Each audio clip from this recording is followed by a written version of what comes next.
Hello everyone, welcome to Ontogenesis Automation Unfolding Technology. Ontogenesis Automation Unfolding Technology में आप सभी का स्वागत है. And today we are going to talk about C. Let us see. What is C? C is a computer language. It's not a programming language. And this is the lecture number 1. So let's start. C APDCL junior manager के syllabus में है और उस basis से हम सी को cover करने वाले हैं. तो सबसे पहले थोड़ा सा हम लोग हिस्ट्री देखते हैं. हिस्ट्री कि जो प्रोग्रामिंग लैंग्वेज है, आज तक जितने सारे लैंग्वेज आए हैं, सी कहाँ पे स्टैंड. तो अगर आप लैंग्वेज की बात करो तो इन एंड अराउंड 1960 से शुरू हुआ.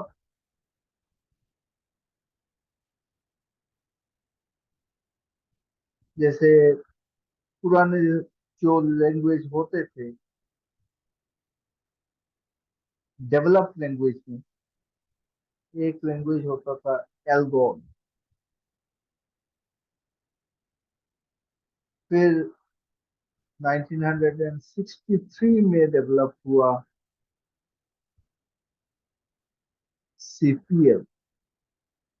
ये सब प्रोग्रामिंग लैंग्वेज है. आप लोग सिर्फ नाम जान के रखो ताकि शॉर्ट क्वेश्चंस जो आते हैं उसमें आपके काम में आएंगे. तो क्या क्या प्रोग्रामिंग लैंग्वेज में से what are the programming languages, हाँ, तो वो नाम जानना जरूरी हो जाता है वहां पे उस केस में. और क्या नाम है? डीसीपीएल. डीसीपीएल. और क्या है? 1970 में एक प्रोग्रामिंग लैंग्वेज आया था जिसको वो नाम दिया गया बी. और 1972 पे आया हमारा सी. और भी कई सारे प्रोग्रामिंग लैंग्वेजेस है, जैसे फोर्ट्रन.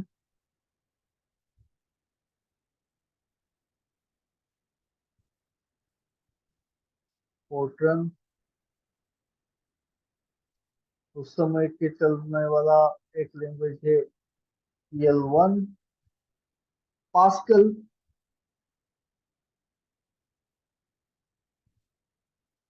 And APL. ये सब क्या है? ये सब प्रोग्रामिंग लैंग्वेजेस होते हैं. कोबल. तो ये सब कंप्यूटर प्रोग्रामिंग लैंग्वेज डेवलप किए गए. बहुत लोग ये सारे लैंग्वेज को यूज करते थे. और फिर हमारा सी आया. एक और लैंग्वेज था बेसिक.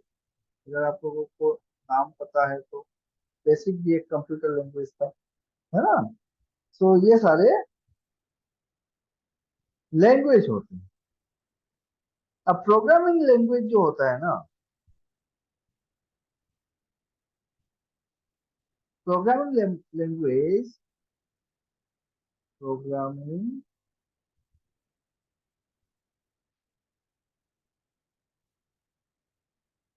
लैंग्वेज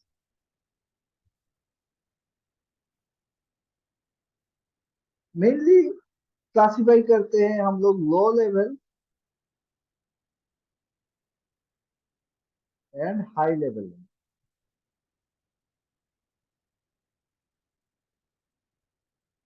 है कि नहीं?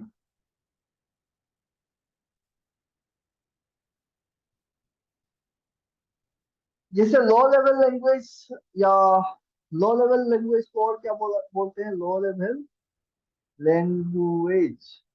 इसको और क्या बोलते हैं? इसको बोला जाता है मशीन ओरिएंटेड लैंग्वेज. मशीन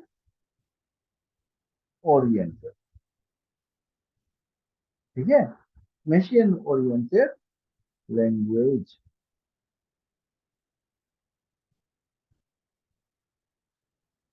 और हाई लेवल लैंग्वेज जो होता है,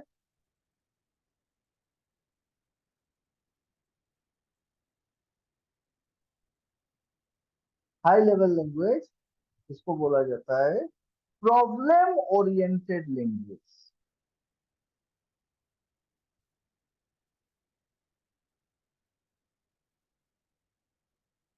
प्रॉब्लम ओरिएंटेड, ये क्या है? High level language, low level language, ये क्या है?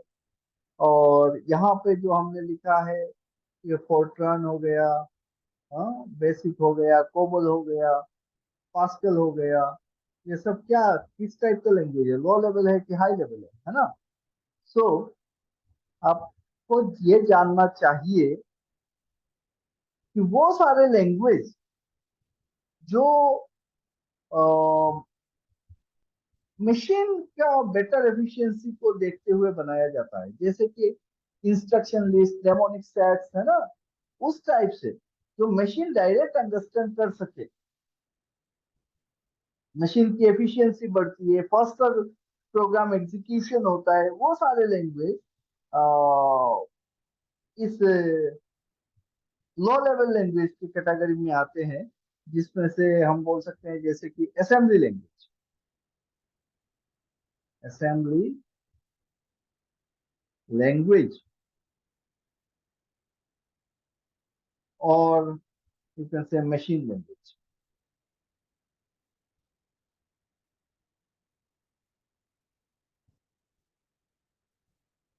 ये सब क्या है, नेमोनिक्स में लिखे जाते हैं, कोडिंग में लिखे जाते हैं, वो सबको हम लोग क्या बोलते हैं?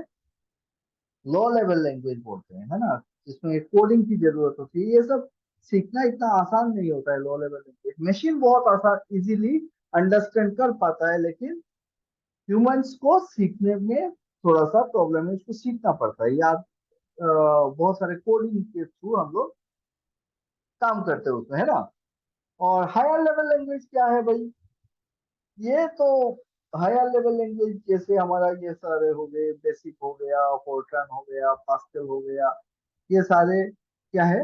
High level language. Am I clear? तो सी कहाँ पे पढ़ते? क्या सी हाई लेवल लैंग्वेज है, या C low level language? Low level language की खासियत क्या है?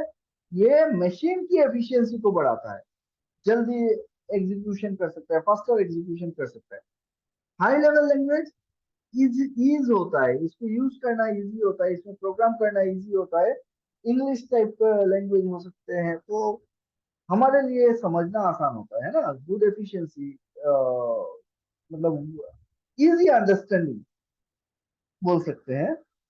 तो प्रोग्रामिंग एफिशिएंसी बढ़ता है, इससे प्रोग्राम आसानी से लिख सकते हैं, जल्दी से मतलब फास्टर प्रोग्राम डेवलप कर सकते हैं इसमें, है ना। तो सी कहाँ पे पड़ेगा, हाई लेवल लैंग्वेज पे कि लो लेवल लैंग्वेज? बोलो। सी हाई लेवल लैंग्वेज होगा कि लो लेवल लैंग्वेज? सी को ना हाई लेवल लैंग्वेज बोला जाता है और ना ही लो लेवल लैंग्वेज बोला जाता है। सी इन दोनों के बीच में आता है। ये हाई लेवल लैंग्वेज की तरह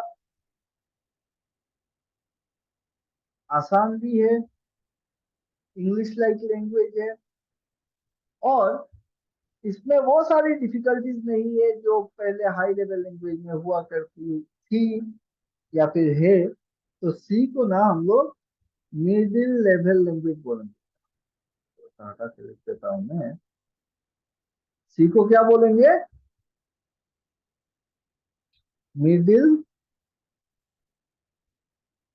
लेवल लैंग्वेज,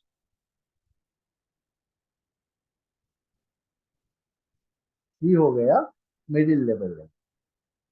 अब देखो किसी भी प्रोग्राम में ये लैंग्वेज है ना, जैसे हम लोग बात कर रहे हैं अभी हिंदी भाषा में मैं बात कर रहा हूँ, या फिर इंग्लिश लैंग्वेज हम जानते हैं, उसी तरीके से कंप्यूटर को समझने के लिए, कंप्यूटर में या फिर मशीन को समझने के लिए जो सारे लैंग्वेज यूज करते हैं उसको हम लोग प्रोग्रामिंग लैंग्वेज बोल रहे हैं। अब हमको एक चीज पता है कि मशीन मतलब कंप्यूटर, है ना। सो मशीन क्या समझता है? मशीन ना तो हिंदी समझता है, ना इंग्लिश समझता है, ना कोई दूसरा भाषा समझता है। मशीन सिर्फ एक ही चीज समझती है। क्या चीज समझती है? मशीन समझती है एक ही भाषा। वो ना सी समझती है, ना पस्कल समझती है, कुछ नहीं समझती है। क्या बोल रहा हूँ मैं? कि मशीन सी भी नहीं समझती और पस्कल भी नहीं समझती, कुछ नहीं समझती। मशीन सिर्फ एक चीज समझती है। या तो वो जीरो समझती है या फिर वन समझती है।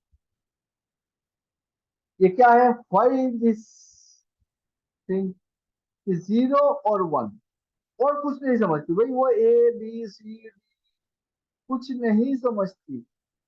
मशीन को कुछ भी समझ में नहीं आता। मशीन को सिर्फ समझ में आता है एक ही चीज, या तो जीरो समझ में आता है या फिर वन समझ में आता है। ये क्या है? चलिए, क्यों ऐसा है? सोचो, बढ़िया से सोचो, ऐसा क्यों है? देखो, इसका कारण ये है कि हम जो मशीन यूज कर रहे हैं ना, आपके हाथ में जो मोबाइल फोन है या फिर जो लैपटॉप है, कंप्यूटर है या टैबलेट्स है, तो ये सब क्या है? ये सारे सेमीकंडक्टर डिवाइसेस। क्या है? सेमीकंडक्टर डिवाइसेस, है ना। अब सेमीकंडक्टर मतलब क्या है? उसमें वो इलेक्ट्रॉनिक आईसी से काम कर रहा है ना। उसमें क्या होता है कि कभी वो कंडक्टर की तरह बिहेव करेगा, कभी वो इंसुलेटर की तरह बिहेव करेगा। तो बहुत सारे चिपसेट्स हैं और इन्हीं सब से हम लोग काम कराते हैं, लॉजिक गेट बनाते हैं। डिजिटल इलेक्ट्रॉनिक्स में हमने पढ़ा है। अब बात यह है कि ये जो सेमीकंडक्टर डिवाइसेस है, वो जीरो और वन क्यों समझते हैं और कुछ नहीं? वो जीरो वन भी नहीं समझते हैं। वो सिर्फ एक ही चीज समझता है वो, और वो समझता है कि वोल्टेज लेवल। क्या समझता है? Voltage level. वो ये जानता है कि भाई मेरे इस पर्टिकुलर पिन पे इतना वोल्टेज आया कि नहीं आया। अगर इतना वोल्टेज आया है तो फिर वो देखेगा कि ये जो इसके अंदर का इलेक्ट्रॉन्स है, आपके इलेक्ट्रॉन्स जो फिक्स होके बैठा हुआ था, उसको एनर्जी मिलेगा उतने वोल्टेज पे, उसको थ्रेशोल्ड एनर्जी से ज्यादा मिलेगा, फिर वो कंडक्शन पेड पे चला जाएगा, फिर ये वाला कंडक्ट करना शुरू करेगा। इसी टाइप से तो काम करता है।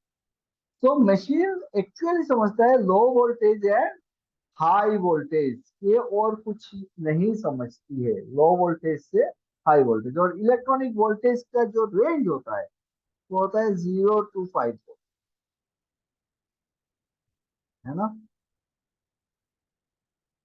0 to 5 वोल्ट।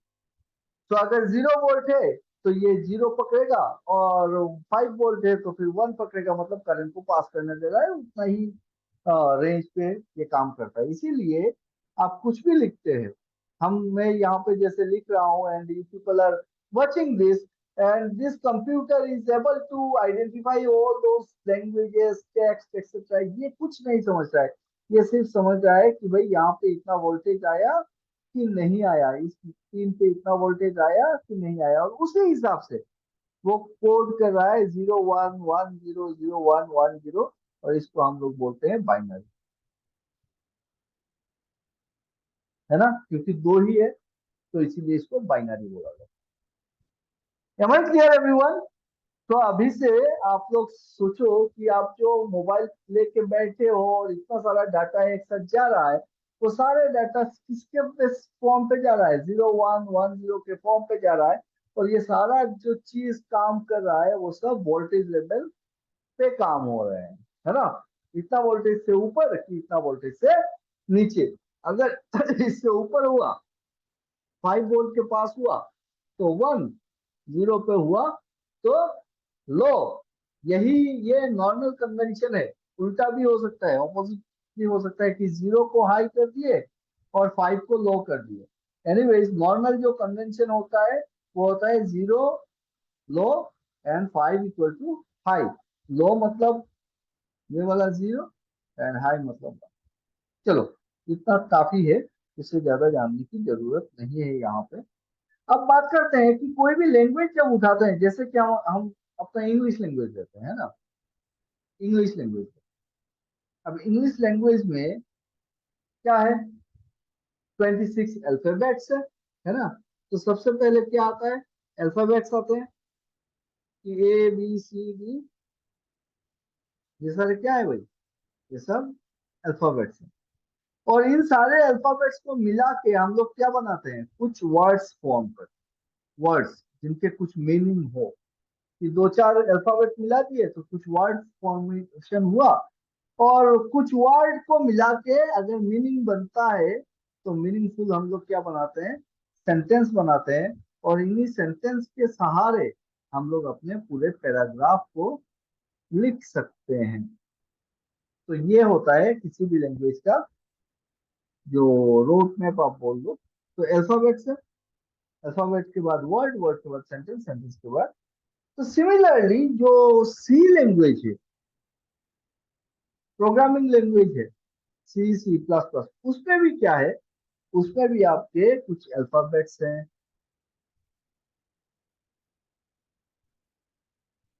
ये अल्फाबेट्स को समझेगा सी लैंग्वेज। और किसको समझेगा, तो डिजिट्स को समझेगा सी लैंग्वेज। सी लैंग्वेज, मशीन सिर्फ 0 1 को समझती थी, सी लैंग्वेज क्या है, अल्फाबेट्स को समझती है, डिजिट को समझती है, और कुछ स्पेशल सिंबल्स को समझती है, सिंबल्स। तो सी ये सब समझती है। ये पूरा का पूरा, ये तीनों चीज मिला के, अल्फाबेट, डिजिट्स और सिंबल्स, ये सब मिला के हो गए इसके अल्फाबेट्स। अब इनको मिलाओ तो इससे हमको मिलेगा, क्या मिलेगा, इससे हमको मिलेगा तीन चीजें। क्या क्या तीन चीजें मिलेंगे भाई? एक नंबर की मिलेगा, ये सारे अल्फाबेट, डिजिट और स्पेशल सिंबल को मिला के जो बनाएंगे, एक होगा, इसको हम बोलेंगे कॉन्स्टेंट्स। एक होगा वेरिएबल्स, और एक होगा कीवर्ड्स। क्या है हम समझेंगे, ठीक है। कीवर्ड्स, तो ये तीन चीज सामने आने वाली है हमारी।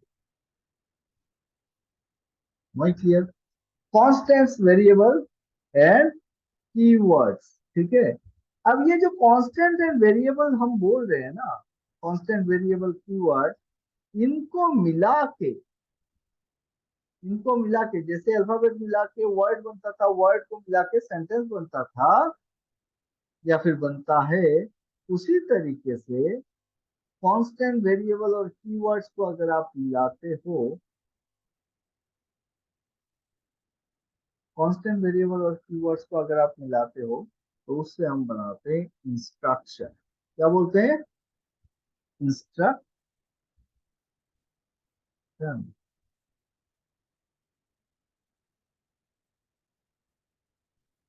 तो इंस्ट्रक्शन किससे बनता है इसमें, कांस्टेंट, वेरिएबल, कीवर्ड्स मिलने से इंस्ट्रक्शंस बनते हैं। और बहुत सारे इंस्ट्रक्शन जब एक जगह पे हम लिखते हैं सिस्टमेटिक ऑर्डर में, जिससे कुछ मीनिंग समझ में आए, तो पर्टिकुलर कुछ काम कर सके, उससे कुछ एक पर्टिकुलर आउटपुट आए, उसको हम बोलते हैं, क्या बोलते हैं, प्रोग्राम। तो एक अच्छा प्रोग्राम लिखने के लिए आपको इंस्ट्रक्शंस जानने हैं, किस तरीके से लिखा जाता है, एल्गोरिदम आपका रेडी हो, कांस्टेंट, वेरिएबल, कीवर्ड्स आप बना सको, लिख सको, तो इसकी जरूरत है। तो ये सी लैंग्वेज जो है ना, एंटायर सी लैंग्वेज, क्या हो गया,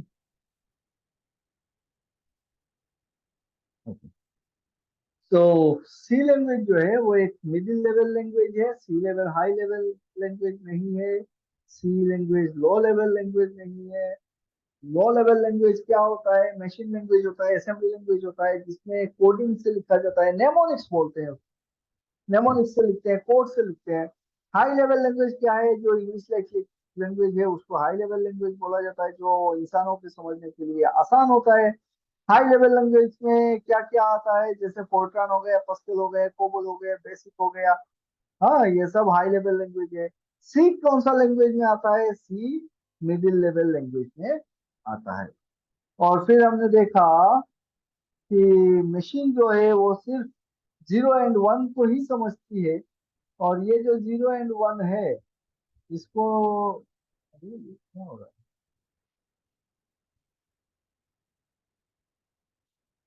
कहाँ जा रहा है भाई? हम्म,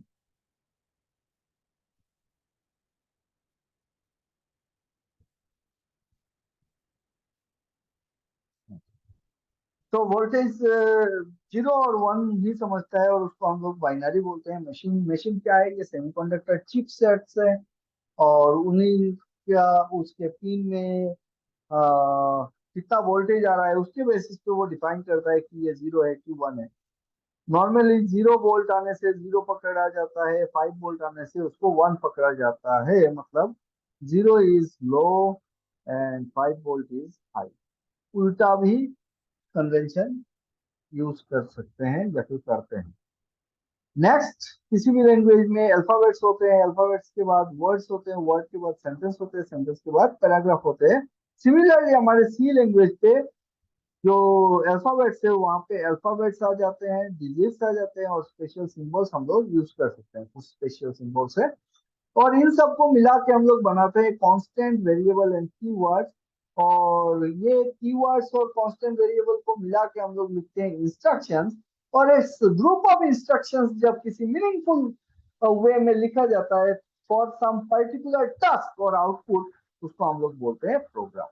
अगर उससे कुछ मीनिंगफुल चीजें निकल के आ रही है और कंप्यूटर समझ पा रहा है, उसको बोलते हैं हम लोग, क्या बोलते हैं? प्रोग्राम बोलते हैं। तो ये जो सी लैंग्वेज है उसमें अल्फाबेट्स, कितने अल्फाबेट्स यूज कर सकते हैं, क्या क्या समझता है सी लैंग्वेज, उसमें हम लोग पूरा का पूरा इंग्लिश का जो अल्फाबेट्स है वो सारे अल्फाबेट्स यूज कर सकते हैं। A to Z capital use कर सकते हैं, A to Z small use कर सकते हैं, है ना। और डिजिट्स, ये कौन सा सिंबल्स है? डिजिट्स, डिजिट 0 to 9 हम लोग यूज कर सकते हैं, वो समझता है कंप्यूटर 0 to 9। और कुछ स्पेशल सिंबल्स, कुछ स्पेशल सिंबल समझता है, जैसे ये एक सिंबल है, आप सबको पता होगा, डेफिनेटली इसको तो पता होना चाहिए, ये पता है हमें। इसको क्या कहते हैं? हैशटैग, है ना। आजकल बहुत ट्रेंड करता रहता है, इसीलिए सबको पता है भाई ये तो हैशटैग है। पहले हम लोग जब पढ़ाई करते थे तो ये इक्वल उसको काट दिया ऐसा लगता था। तो भाई आजकल हैशटैग के नाम से जानते हैं, और क्या जानते हैं? @ जानते हैं, और क्या जानते हैं? अम, ये क्या कहते हैं इसको?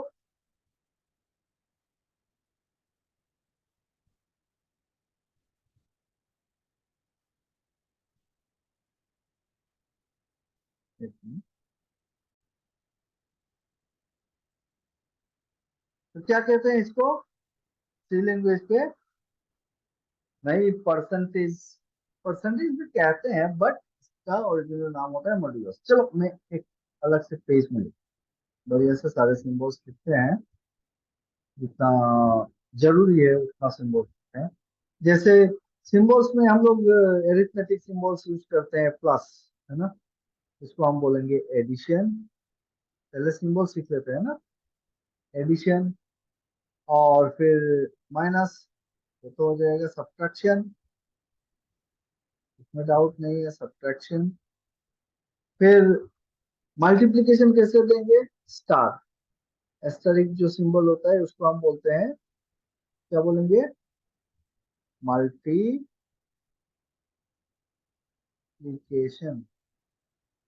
तो जहां कहीं पे भी मल्टीप्लिकेशन करना है मुझको, ये वाला स्टार यूज करेंगे। और डिवीजन के लिए क्या यूज करेंगे? डिवीजन के लिए स्लैश यूज करेंगे। तो स्लैश बोला जाता है और डिवीजन बोला जाता है। सी में ये डिवीजन का काम करता है, तो ये डिवीजन है। और फिर ये परसेंटेज का सिंबल यूज होता है, और इसको हम बोलते हैं मॉड्यूलस। क्या बोलते हैं? मॉड्यूलस। ये रिमाइंडर ऑफ डिवीजन बताता है। क्या होता है हम लोग देखेंगे जब हम लोग प्रोग्रामिंग करेंगे इसमें। रिमाइंडर ऑफ डिवीजन कहता है मॉड्यूलस, है ना। और क्या है? ये जितने सारे हमने सिंबल्स लिखे हैं, ये क्या काम में आते हैं ये symbols? These symbols are my arithmetic symbols. These symbols are my arithmetic symbols. ये सारे हम डिस्कस। और क्या सिंबल होते हैं भाई? असाइनमेंट ऑपरेटर्स होते हैं। एरिथमेटिक सिंबल्स बोलते हैं या फिर एरिथमेटिक ऑपरेटर्स। मेनली ऑपरेटर कहना ज्यादा सही रहेगा। सिंबल स्पेशल सिंबल्स हैं, इसको हम बोलते हैं एरिथमेटिक ऑपरेटर्स। ठीक है, ये ज्यादा बेटर साउंडिंग वर्ड है, ऑपरेटर। और क्या होते हैं? Assignment operators. असाइनमेंट, किसी भी चीज को असाइन करना होगा तो असाइनमेंट ऑपरेटर। ये सिंबल्स क्या करते हैं? क्या क्या सिंबल्स है? जैसे सिंपली असाइनमेंट, सिंपल असाइनमेंट, इसको बोला जाता है सिंपल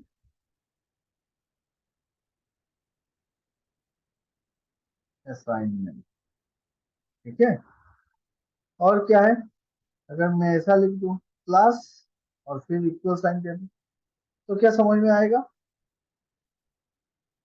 ये होगा एड एंड असाइन। ये समझ में आएगा, एड एंड असाइन। अगर मैं माइनस देके इक्वल दे दूं तो आपको पता चल चुका होगा, ये हो जाएगा सब्ट्रैक्ट एंड असाइन, है ना। और अगर मैं एक स्टार देके इक्वल मानूं तो ये हो जाएगा मल्टीप्लाई, मल्टीप्लाई एंड असाइन। ये क्या हो रहा है वो समझेंगे। अगर नहीं समझ में आ रहा है कोई दिक्कत नहीं है, थोड़ा बहुत प्रोग्रामिंग लिखेंगे तो समझ में आ जाएगा। ये सब यूज करेंगे हम लोग, और आज ही करेंगे। Multiply and assign. और क्या हो सकता है? मैं अगर ऐसे स्लैश देके और इक्वल साइन देता हूं तो ये हो जाएगा मेरा divide and assign.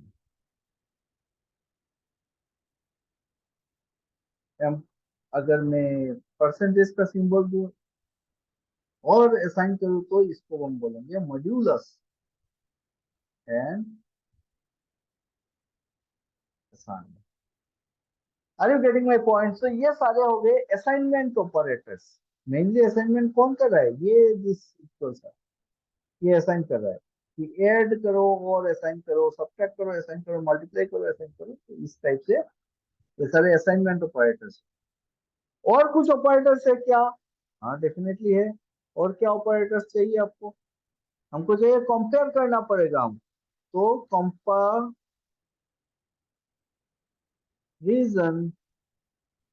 Operators. Comparison operators ये क्या है भाई? कंपेयर कैसे करेंगे? जैसे हम लोग इक्वल लिखते हैं ना, तो दे एक्स इक्वल टू वाई, हाँ, ए इक्वल टू बी, तो a plus b whole square equal to a square plus b square plus twice a b. तो ये जो इक्वल है, सी लैंग्वेज में कैसे देंगे? क्योंकि अगर मैं सिंपल ये वाला इक्वल यूज करूंगा वो तो असाइन करेगा चीजों को। तो असाइनमेंट, सिंपल असाइनमेंट समझ में आता है। तो इक्वल टू कैसे लिखेंगे? इक्वल टू के लिए डबल, बस। दो बार इक्वल दे दो तो ये क्या समझ में आएगा, इक्वल टू। दो बार इक्वल लिखने से ये समझ में आएगा इक्वल टू। तो अगर कुछ भी लिखना है, इक्वल टू लिखना है आपको, है ना, तो आपको डबल इक्वल देना है, और कुछ असाइन करना है तो सिंगल इक्वल देना है। समझ में आएगा क्या बोल रहा हूँ? अगर मैं एक्सक्लेमेटरी मार्क यूज करूँ और एक इक्वल दे दूँ तो क्या समझ में आता है? ये समझ में आता है नॉट इक्वल टू। तो अगर नॉट इक्वल टू है तो इस तरीके से लिखा जाता है, पहले एक्सक्लेमेटरी साइन दे दो और फिर इक्वल का सिंबल यूज करो सिंपल असाइनमेंट का, तो ये समझाएगा नॉट इक्वल। ये लेस देन है, जैसे हम लोग मैथमेटिक्स में करते हैं भाई, ये तो लेस देन है, तो यहाँ पे भी ये लेस। सिमिलरली ग्रेटर देन है तो greater then, less than greater than. अगर मुझको दिखाना है कि लेस देन और इक्वल टू, तो लेस देन और इक्वल टू क्या कैसे दिखाएंगे? पहले लेस देन आएगा फिर इक्वल, तो ये हो जाएगा मेरा लेस देन और इक्वल। समझ में आ रहा है? और इक्वल, लेस देन और इक्वल, और ग्रेटर देन इक्वल टू, तो ग्रेटर देन और इक्वल, ग्रेटर देन और। Are you getting my point everyone?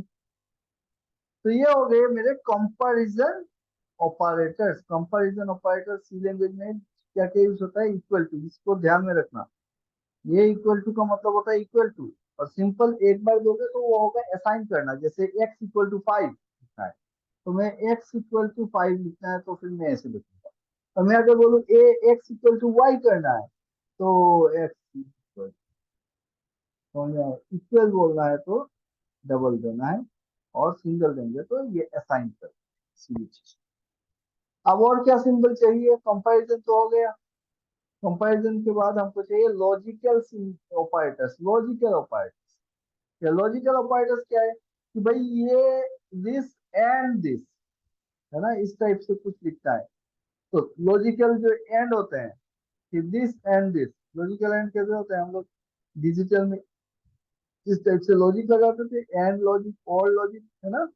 तो लॉजिकल एंड कैसे लगाएंगे? दिस एंड दिस बोलना है, तो ये होता है हमारा इंग्लिश में एंड, है ना, एम्परसेंड। तो ये होता है एंड, और इसको अगर दो बार लिख दे तो ये समझाएगा मेरा लॉजिकल एंड। यहाँ पे लिख देता हूँ लॉजिकल ऑपरेटर्स, हो जाएगा मेरा लॉजिकल ऑपरेटर्स। तो लॉजिकल ऑपरेटर्स क्या है? ये लॉजिकल एंड। समझ में आ रहा है मेरी बात? और क्या सिंबल यूज कर सकते हैं? और देना है लॉजिकल और। लॉजिकल नॉट कैसे देते हैं? तो हमने थोड़ा देर पहले देखा था, नॉट इक्वल टू जैसे लिखते थे, तो दिस इज लॉजिकल नॉट। लिखने का तरीका है भाई। सो ये होते हैं लॉजिकल ऑपरेटर्स, देख लिए, अरिथमेटिक ऑपरेटर्स देख लिए, एंड किसी भी बिट वाइज ऑपरेटर कुछ होते हैं कि शिफ्ट कराना है, लेफ्ट शिफ्ट कराना है, राइट शिफ्ट कराना है, तो इसको बोलते हैं बिट वाइज ऑपरेटर। जैसे मैं बताऊं बिट वाइज ऑपरेटर क्या होते हैं, बिट वाइज ऑपरेटर्स, ठीक है। जैसे आप अगर सिर्फ एक बार लिखो एम्परसेंड, तो ये समझ में आएगा बिट वाइज एंड।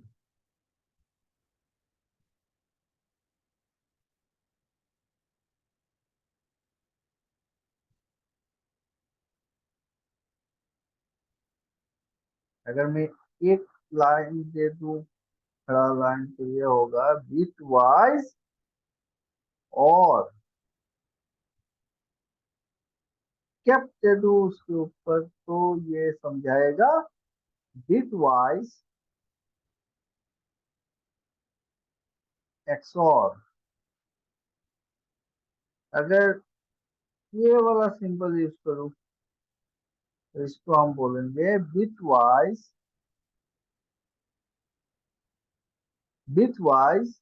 नॉट,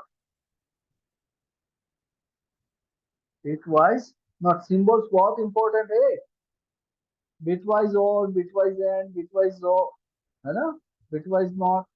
और अगर मैं दो बार लेस देन यूज करूँ तो क्या समझ में आएगा? इसका मतलब ये समझ में आएगा लेफ्ट शिफ्ट। अगर दो बार राइट ये वाला सिंबल यूज करो ग्रेटर देन का, तो ये होगा राइट शिफ्ट। अभी कटेंगे कौन?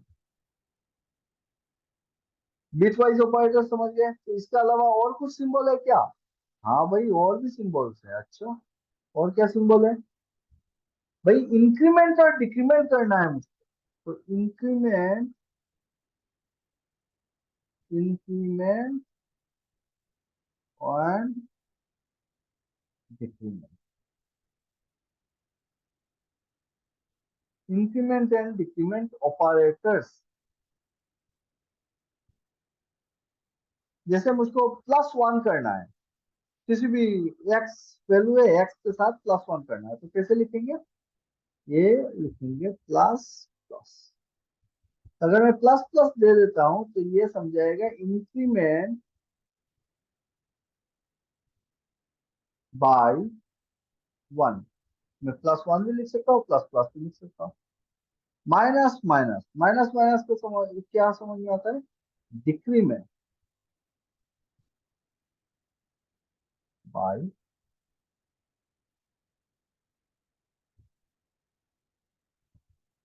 समझ में आ गया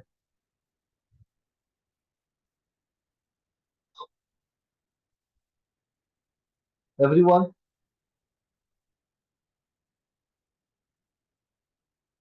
उसके अलावा भी छोटे छोटे कुछ सिंबल्स यूज करेंगे। स्टार को यूज करते हैं पॉइंटर के हिसाब से, एंड सिंबल को यूज करते हैं एड्रेस दिखाने के लिए, ठीक है। तो कोमा भी यूज करते हैं, कोमा ऑपरेटर होता है, कोमा भी एक ऑपरेटर होता है। डॉट भी ऑपरेटर होता है, इसको बोलते हैं मेंबर एक्सेस ऑपरेटर, ठीक है। कोलन, ये भी एक ऑपरेटर होता है। तो ये सारे हमारे सी लैंग्वेज में, सी कंपाइलर में डिफाइंड ऑपरेटर्स हैं। बहुत बढ़िया से देख लेना, इनको रट्टा मारने की जरूरत नहीं है, लेकिन एक बार देखना जरूरी है कि भाई क्या है, क्या क्या सिंबल्स है, क्योंकि आपको छोटा छोटा प्रोग्राम देगा, दो लाइन तीन लाइन का प्रोग्राम देगा, उसमें से पूछ सकता है कि आउटपुट निकालो, क्या आउटपुट आएगा उसका। या फिर आपको पूछ सकता है कि इसमें ये जो प्रोग्राम है यहाँ पे क्या एरर है, एरर निकालना आ सकता है। तो एरर निकालने के लिए आपको सिंबल्स वगैरह जानना, सिंटेक्स को समझना बहुत जरूरी है। ये सिंटेक्स क्या होता है? सिंटेक्स होता है ग्रामर। जैसे हम लोग इंग्लिश लैंग्वेज में ग्रामर बोलते हैं ना, कंप्यूटर में इसको क्या बोलेंगे हम लोग? सिंटेक्स बोलेंगे, सिंटेक्स। M I clear? तो ये जितने सारे सिंबल्स दिखाए हमने अभी, सिंबल्स दिखाए, क्या क्या चीज देखा देखो, बढ़िया से देखो। हमने अभी क्या क्या देखा? हमने देखा अल्फाबेट्स, A to Z होते हैं, कैपिटल और स्मॉल। डिजिट्स होते हैं 0 to 9, और कुछ स्पेशल सिंबल्स होते हैं। और ये जो स्पेशल सिंबल्स होते हैं उनको हम लोग सी करेक्टर सेट बोलते हैं। क्या बोलते हैं? करेक्टर, वो वाला करेक्टर नहीं, सी करेक्टर सेट, सी करेक्टर सेट,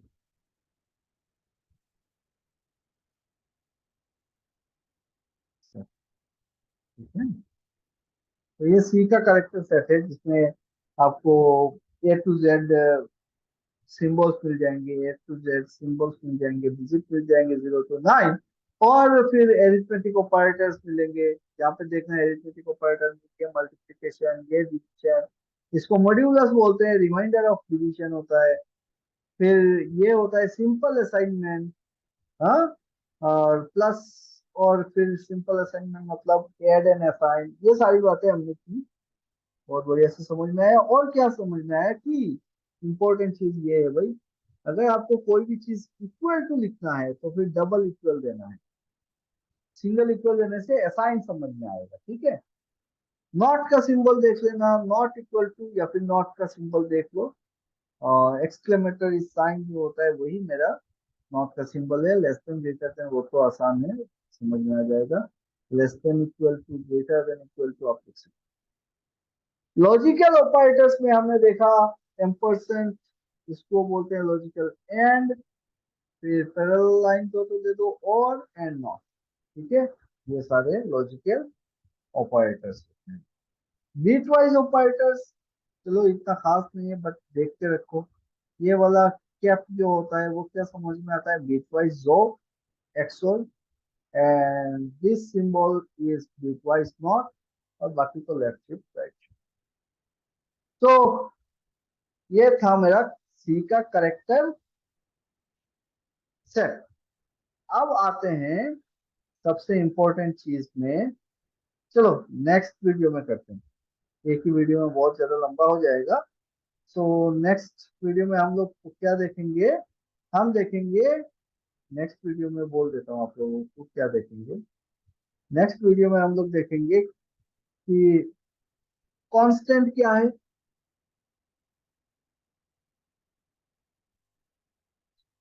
कांस्टेंट क्या है, वेरिएबल क्या है, और कीवर्ड्स क्या है ना, क्या क्या कीवर्ड्स होते हैं वो सारे हम लोग डिफाइन करेंगे। सबसे पहले तो कांस्टेंट एंड वेरिएबल को डिफाइन करेंगे नेक्स्ट। ओके भाई, कितने टाइप के कांस्टेंट होते हैं, प्राइमरी कांस्टेंट होते हैं, सेकेंडरी कांस्टेंट होते हैं, उसमें कुछ इंटीजर होते हैं, और क्या कहते हैं उसको, रियल कांस्टेंट होते हैं, कैरेक्टर कांस्टेंट होते हैं, बहुत सारे टाइप के कांस्टेंट है ना।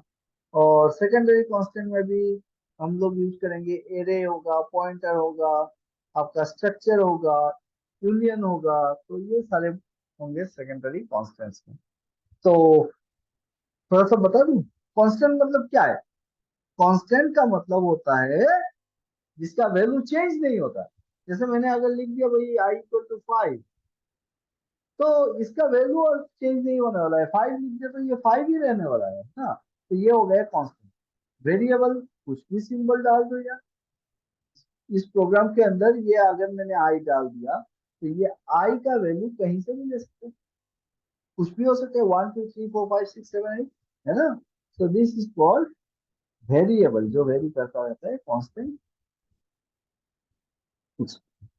Okay everyone, bye bye. कैसा लगा वीडियो वो बताना मेरे को। नेक्स्ट वीडियो में हम लोग आगे बढ़ेंगे और वेरिएबल एंड कांस्टेंट के टाइप्स को देखेंगे, और फिर कुछ हेडर फाइल्स देखेंगे। हेडर फाइल्स के बाद हम लोग डायरेक्ट प्रोग्रामिंग पे आएंगे, किस तरीके से इंस्ट्रक्शंस लिखे जाते हैं वो देखेंगे, और थ्रू प्रोग्रामिंग देखेंगे, और फिर कुछ एरर्स निकालेंगे अरिथमेटिक के इंस्ट्रक्शंस से, कुछ एरर वगैरह ढूंढ के निकालेंगे। Okay, bye bye. अगर मेरा वीडियो पसंद आया हो तो लाइक, शेयर और सब्सक्राइब जरूर करना। Don't forget to like, share and subscribe. Okay everyone.